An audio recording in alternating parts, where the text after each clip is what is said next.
మీ పిల్లలు అస్సలు అన్నం తినడం లేదా? అయితే ఈ రెసిపీ ట్రై చేసి చూడండి. రెసిపీ వచ్చేసి పెసరపప్పు అన్నం. ఫస్ట్ పెసర్లు తీసుకోండి, రైస్ తీసుకోండి, ఆ రెండు కలిపి నానబెట్టుకోండి. 1 అవర్ నానబెట్టుకోవాలి ఖచ్చితంగా. ఒక క్యారెట్ తీసుకోండి, టమాటా తీసుకోండి, ఆనియన్ తీసుకోండి. క్యారెట్ పొట్టు తీసుకొని పక్కన పెట్టుకోండి. ఆనియన్స్ కట్ చేసుకోండి, టమాటో కట్ చేసుకోండి.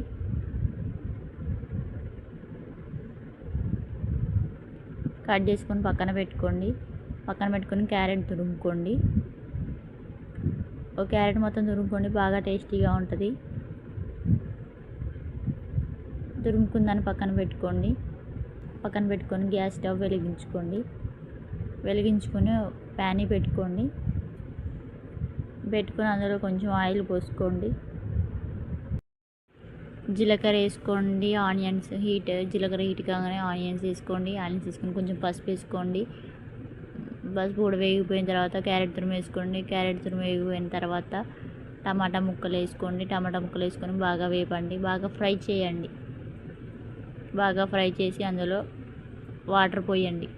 1 గ్లాస్ బియ్యానికి 2 గ్లాసుల వాటర్ పోయండి. చిన్న గ్లాస్ బియ్యానికి పెద్ద గ్లాస్ వాటర్ పోయండి. 2 గ్లాసుల వాటర్ మూత పెట్టుకోండి. అది వేడయింది, ఎసరు వచ్చిన దాంట్లోకి నానబెట్టుకున్న పప్పును బియ్యం కలిపి వేసుకొని అందులో కొంచెం సాల్ట్ కావాలంటే వేసుకోండి, లేకపోతే స్కిప్ చేసుకోండి. మూత పెట్టేసేయండి ఉడికిపోయేంత వరకు.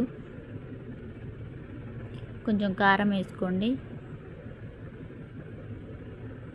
9 months బేబీ కాంచి కారం వేసుకోండి.